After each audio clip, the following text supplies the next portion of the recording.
የእስራኤልና የሊባኖስ አዲስ ስምምነት በዋሽንግተን ተፈርሟል።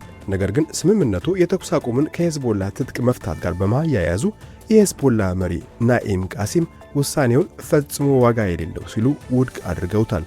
ለመሆኑ ይህ በታሪኩ ሄዝቦላን ያገለለ ስምምነት ለመካከለኛው ምስራቅ ሰላም ያመጣል ወይስ አዲስ ጦርነት ይፈጥራል? ከመጋቢት 23 ጀምሮ በፈነዳው ጦርነት እስራኤል የሊባኖስን 20% ግዛት የተቆጣጠረች ሲሆን ከ4000 ሰው በላይ ተገድለዋል። አሁን በአሜሪካ አጋፋሪነት ዋሽንግተን ላይ የተፈጸመው ይህ አዲስ ስምምነት ግን እስራኤል እንድትወጣ በቀጥታ አይጠይቅም።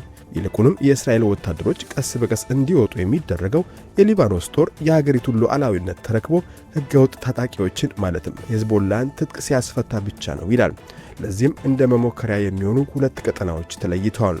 የእስራኤሉ ጠቅላይ ሚኒስትር ቤንያሚን ኔታንያሁ ወዲያውኑ ባወጡት መግለጫ ሄዝቦላ ትጥቅ እስካልፈታ ድረስ ወታደሮቻችን በደህንነት ቀጠና ውስጥ ይቆያሉ ብለዋል። ይህ ለኔታንያሁ የፖለቲካ ትንፋሽ ሰጥቷቸዋል። ምክንያቱም አሜሪካና ኢራን በቅርቡ ኢስላማባድ ላይ ያደረጉት የመግባቢያ ስምምነት እስራኤልን ያገለለ ነበር። በሌላ በኩል የሊባኖስ ፕሬዝዳንት ጆሴፍ አውን ለአሜሪካው ፕሬዝዳንት ዶናልድ ትራምፕ ምስጋና አቅርበው ይህ የሀገራችንን ሉዓላዊነት ለማስከበር የመጀመሪያው እርምጃ ነው ብሏል። ነገር ግን ይህ መግለጫ በቤይሩት ጎዳናዎች ላይ የነደደውን የተቃውሞ እሳት ሊያጠፋ አልቻለም።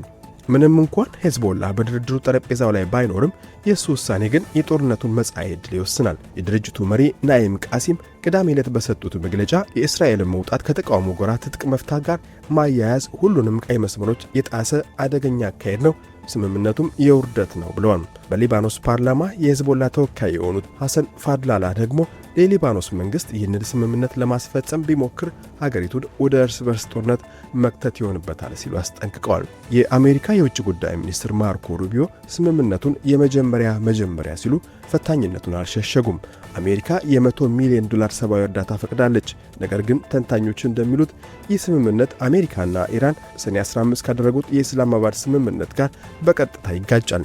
ምክንያቱም የኢስላማባድ ስምምነት ያለምንም ቅድመ ሁኔታ በሁሉም ግንባሮች ውጊያ እንዲቆም ሲያዝ፣ ይህኛው ግን ቅድመ ሁኔታ አስቀምጧል። የአውሮፓ ካውንስል ተንታኝ የሆኑት ታኔም ሙስጠፋ እንደሚያስረዱት አሜሪካና እስራኤል ሆን ብለው ሊባኖስን ከኢራን ለመነጠልና ነገ ስምምነቱ ሲፈርስ ጥፋቱን በሙሉ በሄዝቦላ ላይ ለመደፍደፍ የሸረቡት ሴራ ነው። ባጭሩ የሊባኖስ መንግስት በመሬት ላይ ያለውን እውነታ የመቀየር አቅም ስለሌለው ይህ ስምምነት የሄዝቦላ ይሁንታ ከሌለው ለአዲስ ደም አፋሳሽ ግጭት ማገዶ መሆን ብቻ ነው የሚያተርፈው።